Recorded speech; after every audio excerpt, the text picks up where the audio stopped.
Alors, je crois que ces quelques mots de Pierre Manant font bien écho avec ce qu'on a pu écouter, travailler ce matin, évidemment, à savoir les crises des démocraties représentatives, notamment de notre démocratie représentative, avec ici un sombre tableau qui nous est évidemment partagé.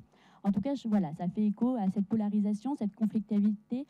Bruno Cotresse rappelait ce matin une polarisation qui est aussi positive, qui est aussi une nécessité dans nos sociétés, mais une polarisation qui, si elle est notamment affective, évidemment peut affecter la viabilité, la durabilité, la pérennité de nos institutions. Bon, un peu sans transition, puisqu'on est ici sur un cadre très français, essayer donc pour cette table ronde sur comprendre les enjeux du multilatéralisme, du dialogue interculturel et de nouvelles influences géopolitiques, donc essayer de faire un petit peu un changement d'échelle analytique.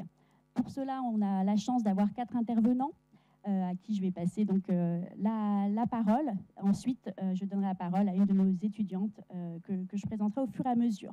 Donc tout d'abord, Xavier Drancourt, vous êtes diplomate, haut fonctionnaire, fin connaisseur du Maghreb et des enjeux de cette région. Vous avez été ambassadeur de France en Algérie à 2 reprises. Je mentionne votre dernier ouvrage. Je profite pour montrer. Donc, l'énigme algérienne, chronique d'une ambassade à Alger. Et donc, je vous cède directement la parole pour essayer de peut-être mieux comprendre les enjeux du dialogue interculturel, et peut-être notamment entre le Maghreb et la France.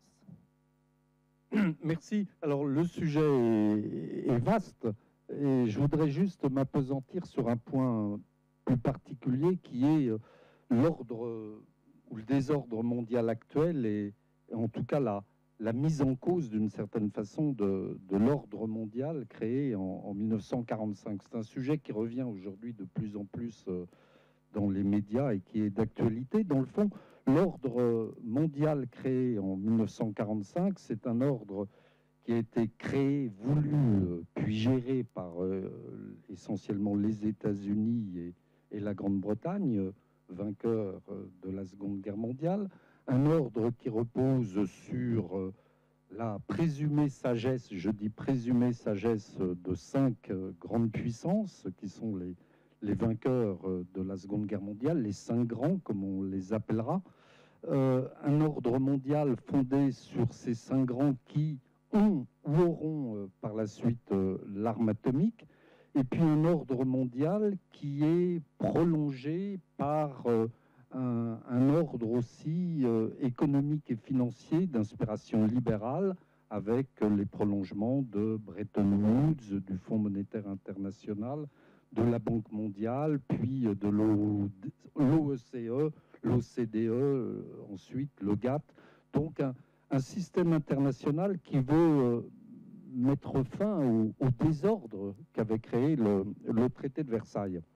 Et dans cet ordre international multilatéral, la France, par, je dirais, le coup de génie du général de Gaulle, ou l'entourloupe, comme on veut, du général de Gaulle, a réussi à être un de ces 5 grands et à se faire passer pour un des vainqueurs de la Seconde Guerre mondiale, et à bénéficier donc encore aujourd'hui, en 2024, de cette rente que nous avons eue en 1945. Alors ce système onusien, multilatéral, encore une fois dominé par les États-Unis et la Grande-Bretagne, avec la France qui y participe, dans le fond, il a géré le monde pendant une bonne 50aine d'années, une 60aine d'années. Il a géré les différentes phases de la vie internationale, la guerre froide, puis la domination américaine, puis la fin de l'URSS, le multilatéralisme onusien, la décolonisation. Et dans le fond, voilà, il a réussi à gérer ces différentes phases de la vie internationale.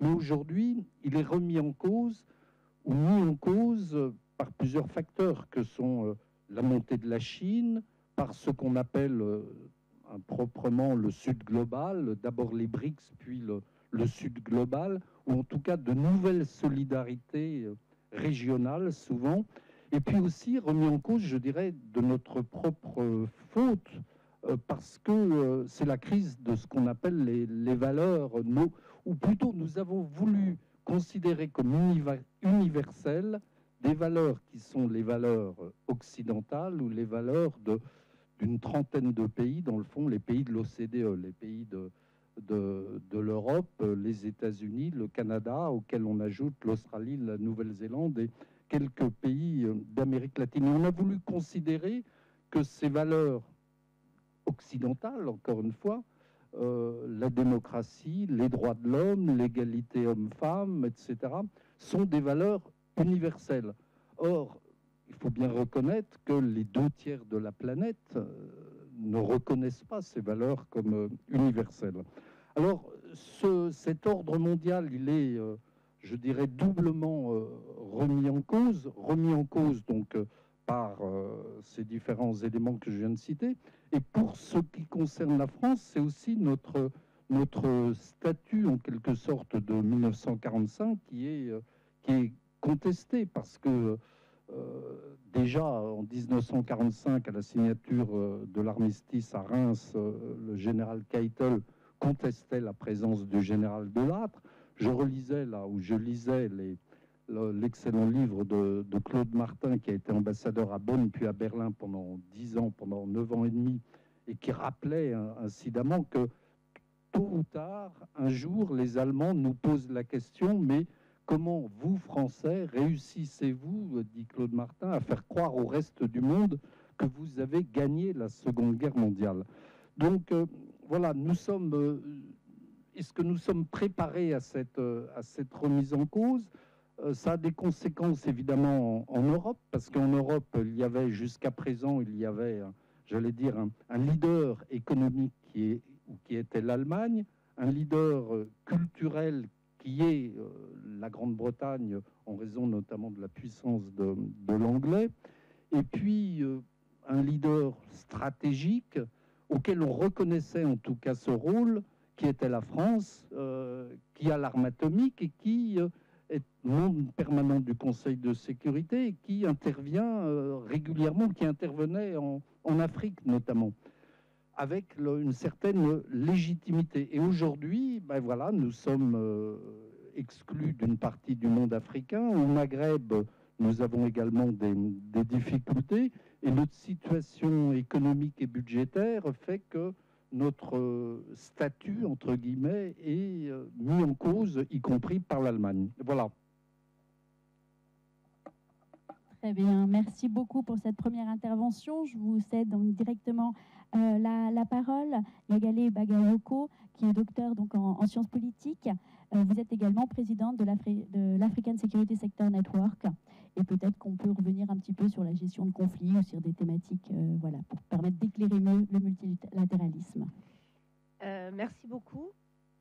Moi, je pense qu'il faut analyser la crise du multilatéralisme au-delà de la crise du multilatéralisme universel, c'est-à-dire du multilatéralisme onusien. C'est-à-dire que la crise qui touche en effet les Nations Unies concerne aussi de nombreuses autres organisations internationales, à commencer par les organisations multilatérales africaines. Il faut, de ce point de vue-là, essayer d'analyser ce qu'il y a de commun dans ces crises multilatérales, et je pense que l'on peut s'intéresser à 3 niveaux d'analyse.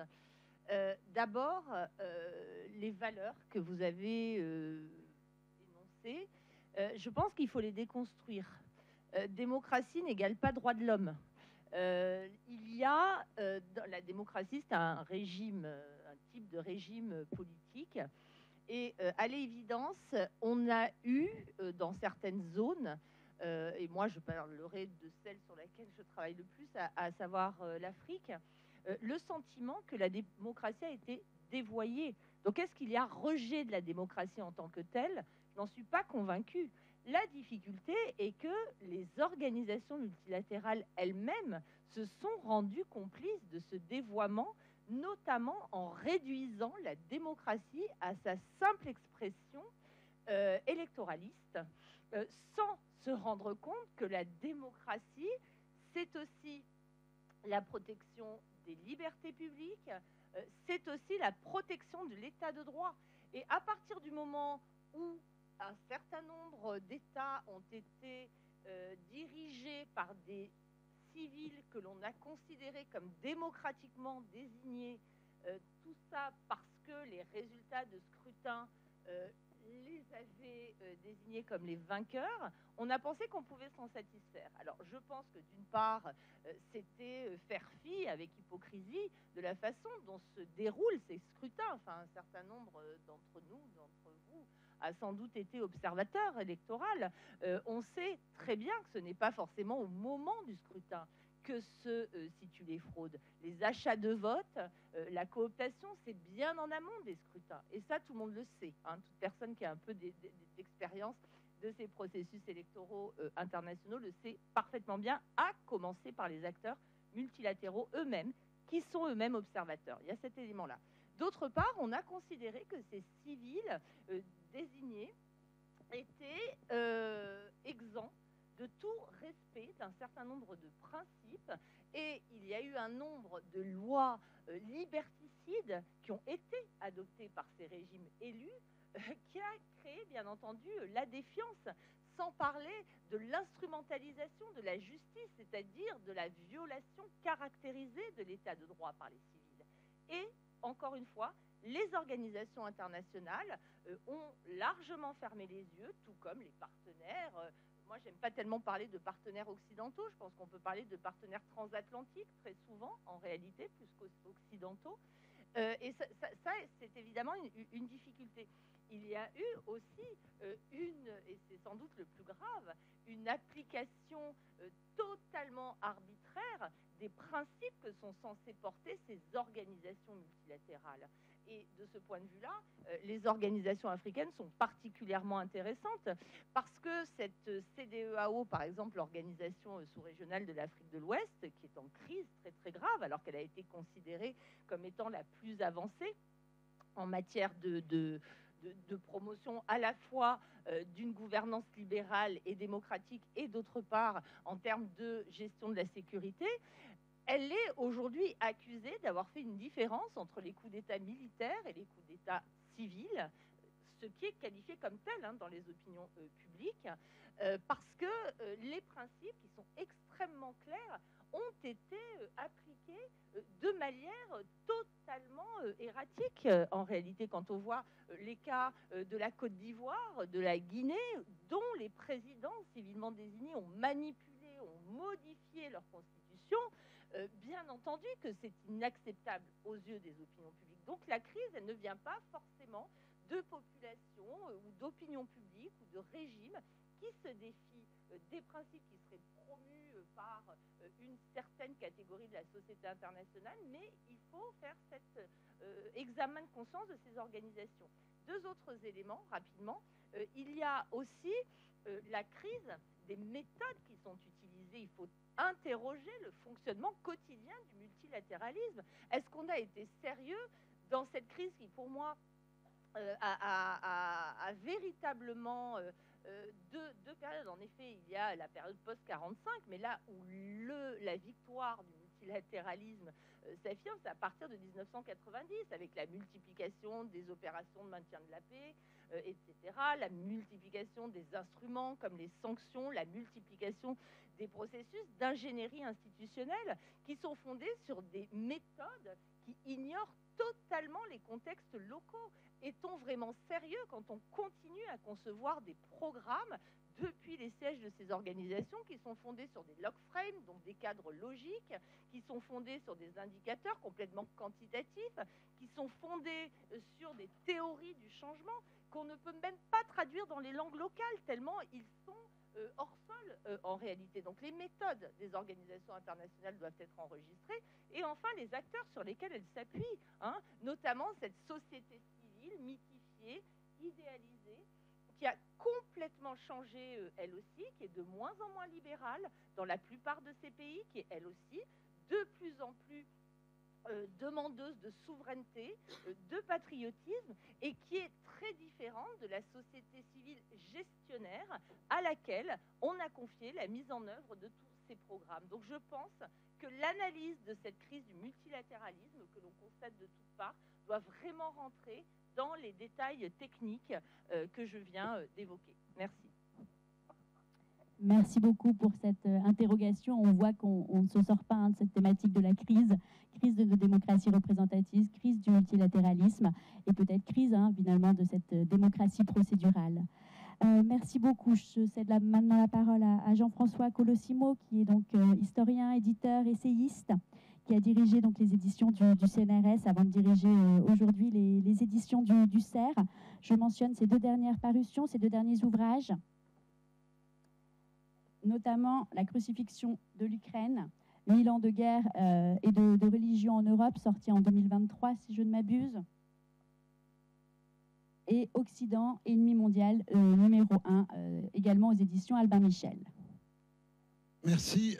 Bonjour à vous toutes et à vous tous. Je dois avouer qu'il faut l'amitié que je porte à Arnaud Benedetti pour venir essayer d'expliquer en 5 minutes une vision complète du monde que je m'efforce de développer dans le dernier livre cité. Mais je vais tâcher de le faire en m'exposant certainement à vos justes reproches de simplification, voire de simplisme.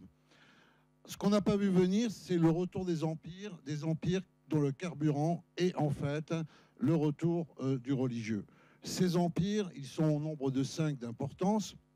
C'est la Russie de Vladimir Poutine, la Turquie de Recep Tayyip Erdogan, évidemment l'Iran du guide Khamenei, évidemment aussi la Chine de Xi Jinping et l'Inde de Modi. Alors, ces empires sont de retour. Ils font basculer en fait l'ordre mondial et il faut bien comprendre d'où ils viennent et quels sont leurs arguments pour arriver à se situer face à ce basculement de l'ordre mondial.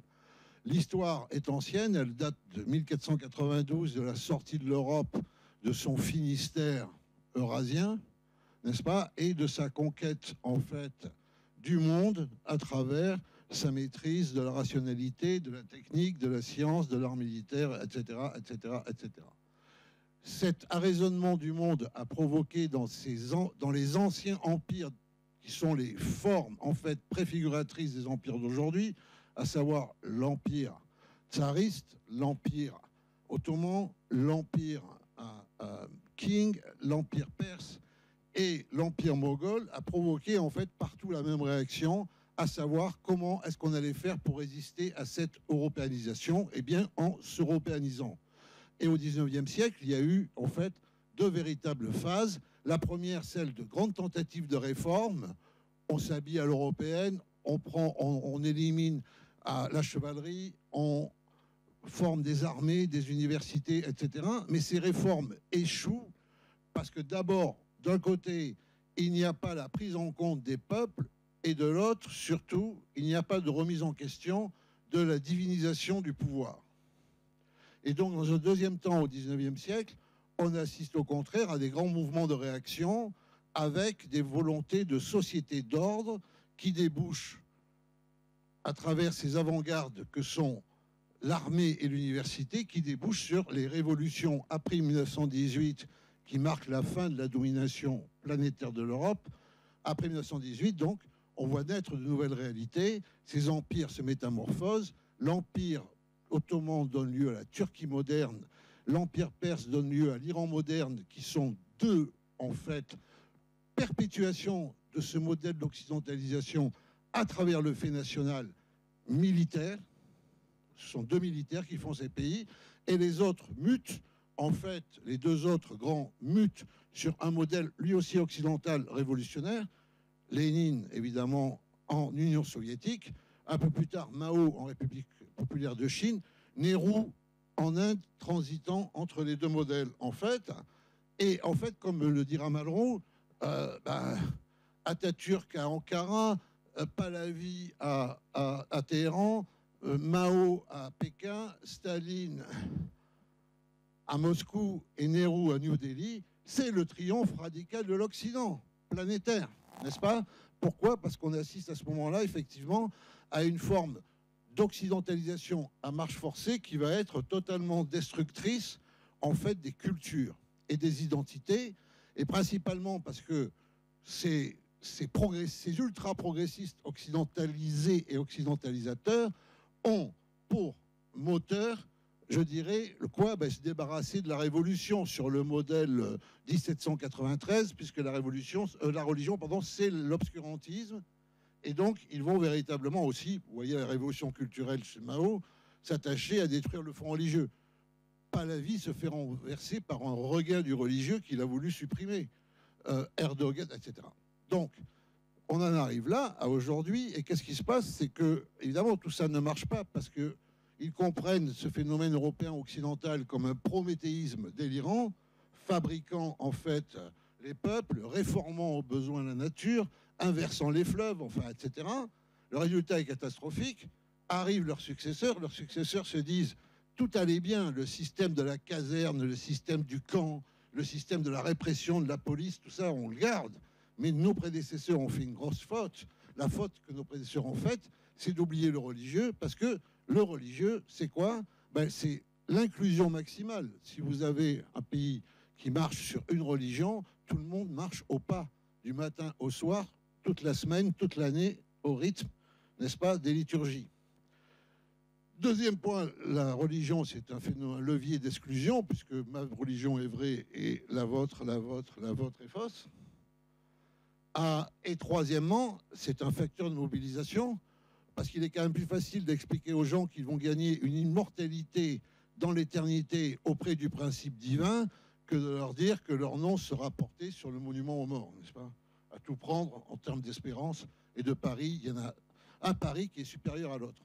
Donc c'est là où on en est, et en fait, qu'est-ce qu'on voit? C'est que Poutine restaure les monastères et les cathédrales orthodoxes que ses ancêtres du KGB dynamités, que Erdogan restaure le culte musulman dans la Sainte-Sophie, dont Atatürk avait fait un musée, la basilique byzantine de Justinien, que Xi Jinping ne cesse de citer Confucius, dont les gardes rouges, y compris son père, brûlaient les écrits. Pas? Bon, l'Iran, je ne vais pas y insister, je crois que quand même tout le monde est au courant de ce qui s'y passe.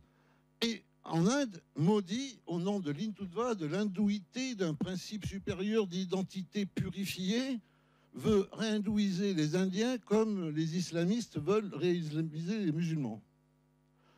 Donc c'est là où nous en sommes. Qu'ont-ils en commun? Le mépris total des droits humains dans leurs frontières et le mépris total du droit international en dehors de leurs frontières, l'affichage de la force brute, sans plus se cacher et sans plus vouloir même la justifier.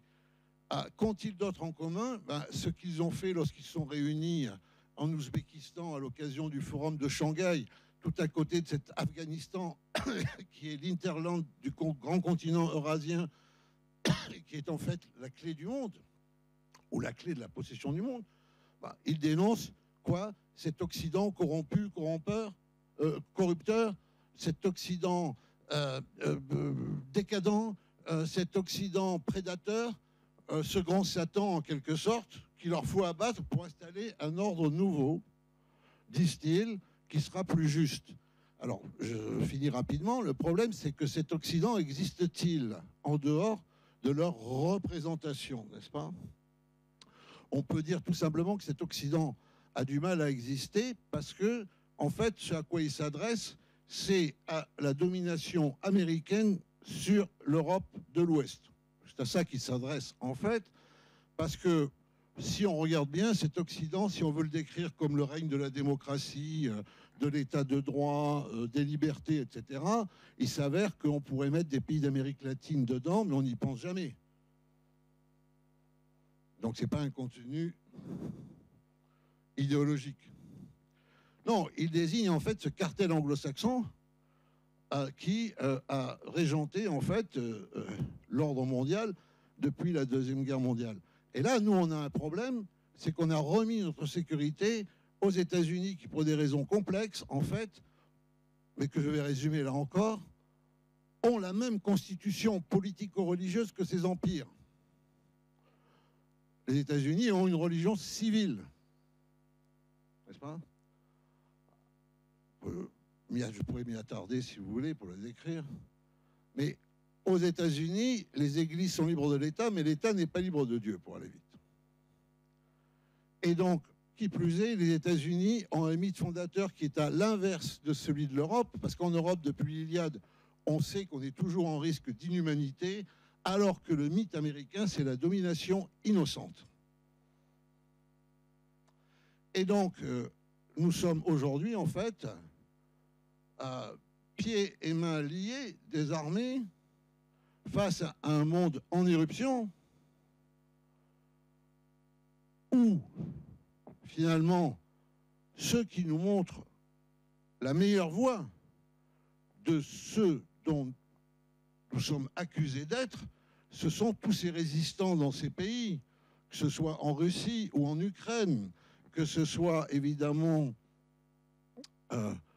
les Ouïghours en Chine, que ce soit les Dalits en Inde, n'est-ce pas? Que ce soit les Kurdes en Turquie. Et qu'est-ce que nous voyons? Mais nous voyons que, en fait, c'est ça la véritable question qui est derrière pour moi. C'est que, évidemment, nous avons des pages sombres, terriblement sombres dans notre histoire.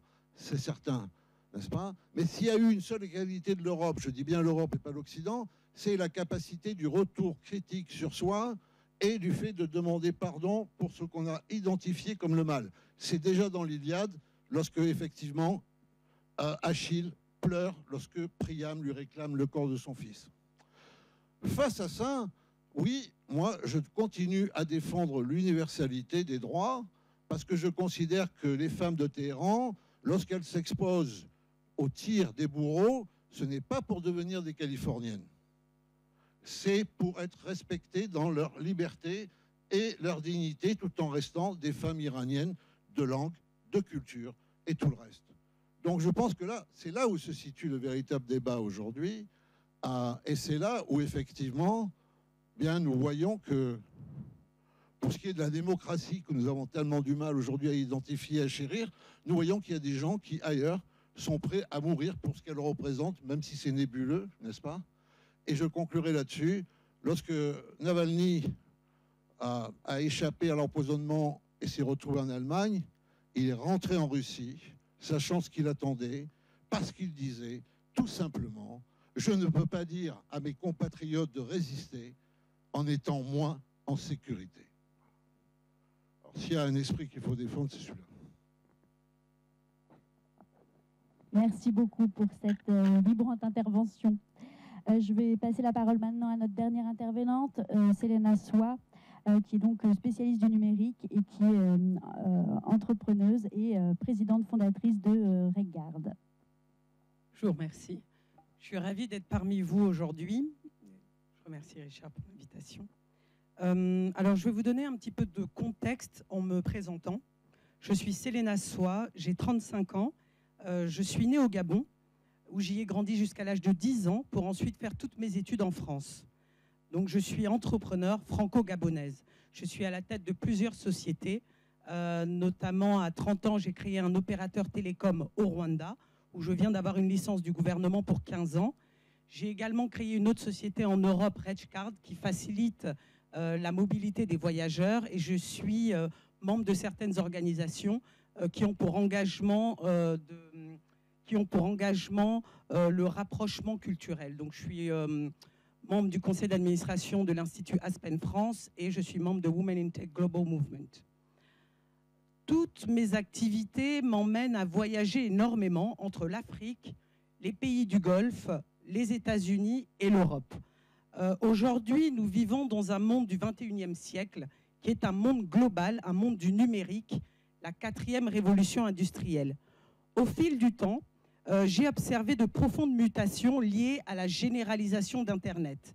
La technologie a fait tomber les dernières frontières culturelles. Notamment, nous avons des algorithmes qui nous permettent justement de traduire instantanément d'une langue à une autre. Et par exemple, la France, aujourd'hui, dialogue avec les Émirats arabes unis, qui eux-mêmes travaillent avec la Côte d'Ivoire et qui développent des partenariats avec la Turquie. Simultanément, on observe aussi des tentatives de repli identitaire, une volonté de s'affirmer contre un modèle globalisé. En tant qu'entrepreneur, l'un de mes soucis est de répondre aux attentes du client tout en conservant, tout en préservant les spécificités de chacun et en ouvrant de nouvelles frontières géoculturelles. Tous les entrepreneurs prennent très au sérieux la volonté du Sud d'associer modernité et identité. Parce que nous le savons, le relais de croissance passe aussi par les pays qu'on appelle le Sud global. Je vais vous donner quelques exemples. Ce Sud global en question représente environ 7 milliards d'habitants. 5 des plus grandes banques mondiales, 4 font partie du Sud global, 4 sont chinoises et une JP Morgan aux États-Unis. En 2022, la part des BRICS dans le PIB mondial représentait 31,6% en parité de pouvoir d'achat, ce qui est supérieur aux pays du G7. En plus de cela, l'influence de ces BRICS a été renforcée avec l'élargissement des pays tels que l'Égypte, l'Éthiopie, l'Iran, l'Arabie saoudite ou les Émirats arabes unis. En plus, nous observons également une dédollarisation progressive de l'économie mondiale depuis la guerre en Ukraine. Au-delà d'une conjoncture mondiale en pleine révolution copernicienne, les acteurs aussi sur le marché changent. Il y a de plus en plus de partenariats sud-sud qui redéfinissent le secteur privé africain. Et comme la nature a horreur du vide, certaines sociétés qui étaient installées sur le continent africain sont progressivement remplacées. Dans les années 90, la Chine a comblé le déficit de financement infrastructurel des partenaires européens en Afrique.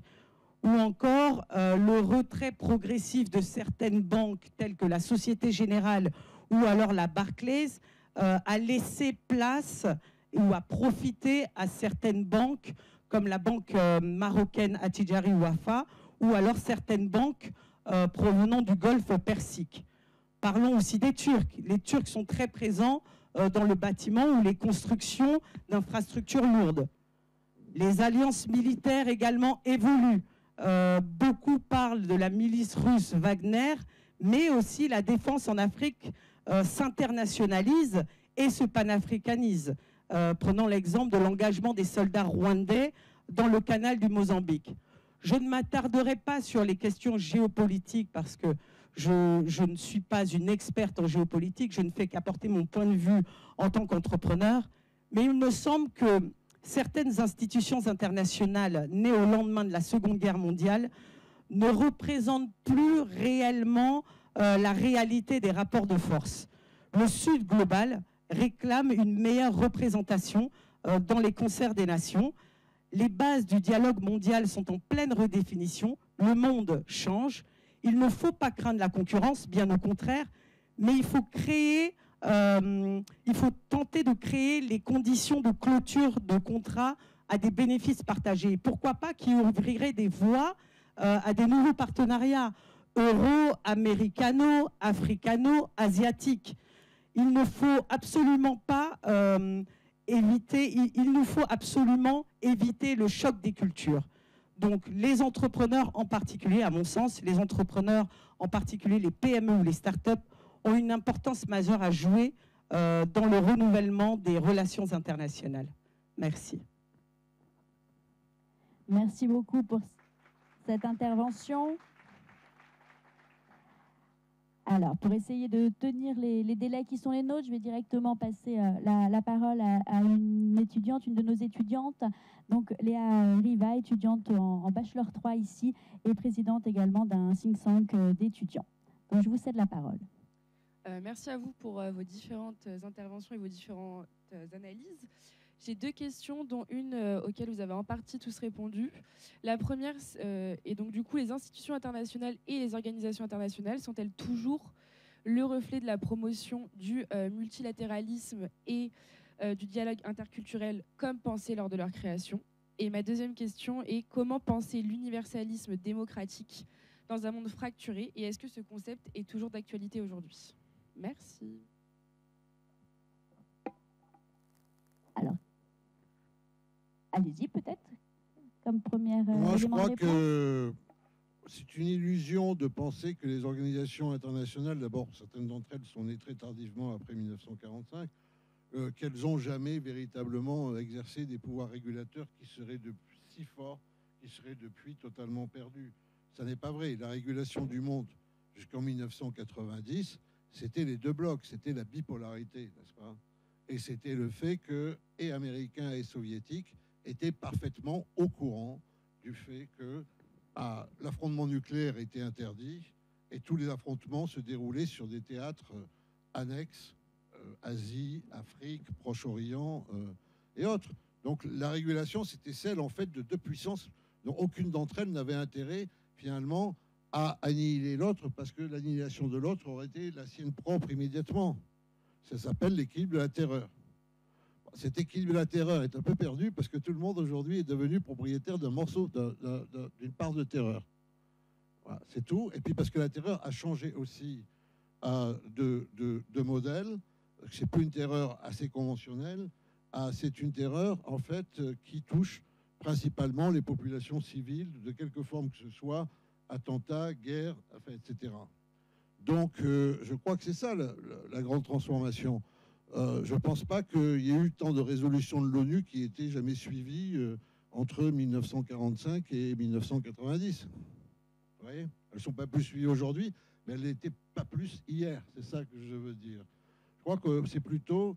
la nouveauté, c'est plutôt la revendication, en fait, de cette hostilité à un modèle présumé dominant qui a été dominateur, qui n'est pas unifié comme on le pense, ce modèle, ça je ne crois pas du tout, et surtout qui ne correspond plus aujourd'hui véritablement à une réalité. Les États-Unis sont en plein déclin. Vous voyez, partir comme ils sont partis d'Afghanistan en pleine débâcle, après 20 ans de guerre, des milliards dépensés, des milliers de morts militaires, des dizaines de milliers de civils blessés, la profanation du Capitole par les Trumpistes, qui est une gravité énorme dans le système de sacralité américain, fait que l'Amérique ne produit plus que 25% à des puissances mondiales. À 25%, vous n'êtes pas hégémonique. C'est fini. Donc tout ça, je crois que ce sont des phénomènes, donc ça nous saute aux yeux, mais je pense que ça n'est pas si nouveau. Ce qui est nouveau pour nous en Europe, c'est notre impréparation totale en raison de cette utopie selon laquelle, dès lors qu'on était de gentils nounours, tout le monde le comprendrait, personne ne viendrait nous ennuyer jusqu'à ce que Vladimir Poutine ouvre sa guerre en Ukraine sans se soucier véritablement de savoir que l'Europe était un îlot carte vermeille. Alors, si vous voulez répondre à l'une ou l'autre de ces interrogations. Je vais répondre à la deuxième. D'abord, je rejoins Jean-François Colosimo sur l'idée selon laquelle c'est davantage, encore une fois, moi j'aime pas tellement ce mot forcément d'Occident, mais le bloc transatlantique qui réalise que des relations se sont nouées de manière assez profonde au cours des 20, 25 dernières, 30 années au sein du Sud.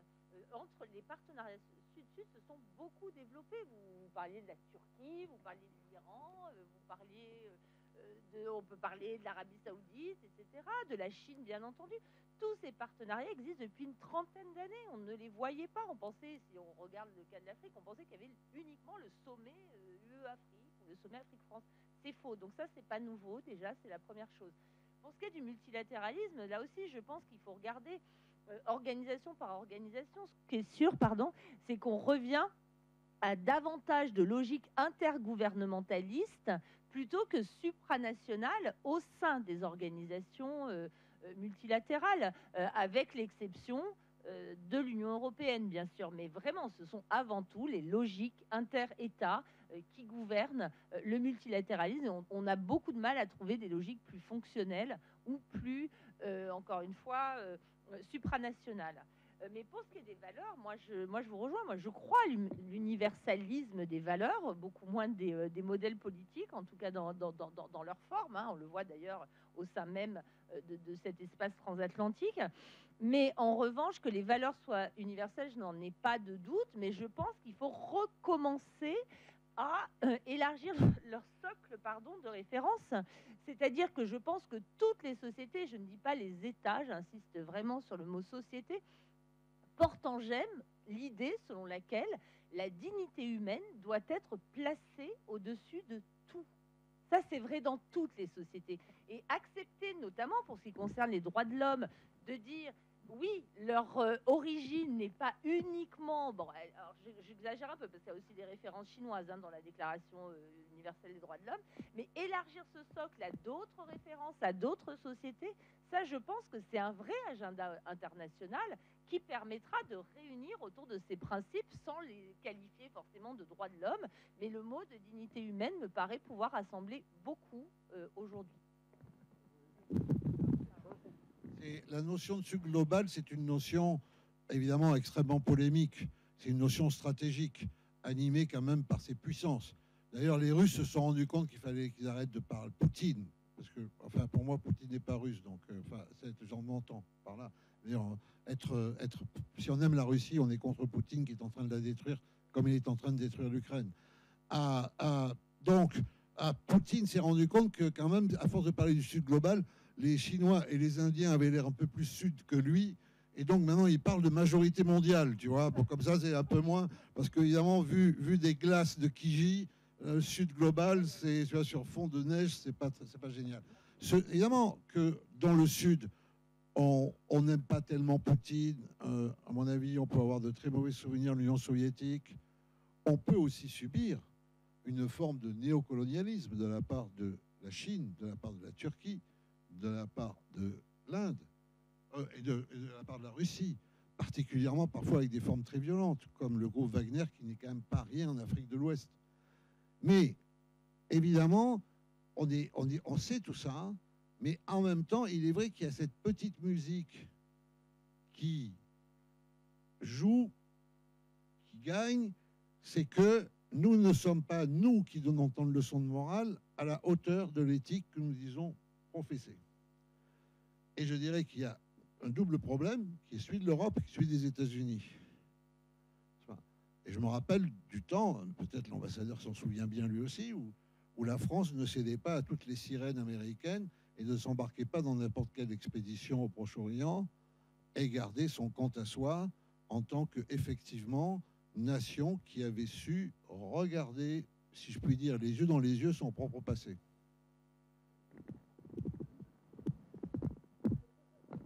Alors, merci beaucoup, merci à vous quatre, à vous cinq, donc à tous les intervenants de cette première table ronde. On a pu, je crois, avancer, poursuivre les débats initiés ce matin, avancer notamment sur cette thématique d'universalisme, universalisme démocratique, des droits, des valeurs, évidemment, et centrer peut-être sur d'autres aspects, notamment la place de la société civile. Donc malheureusement, je ne peux pas poursuivre cette table ronde pour essayer de respecter au maximum les délais. Encore une fois, merci beaucoup.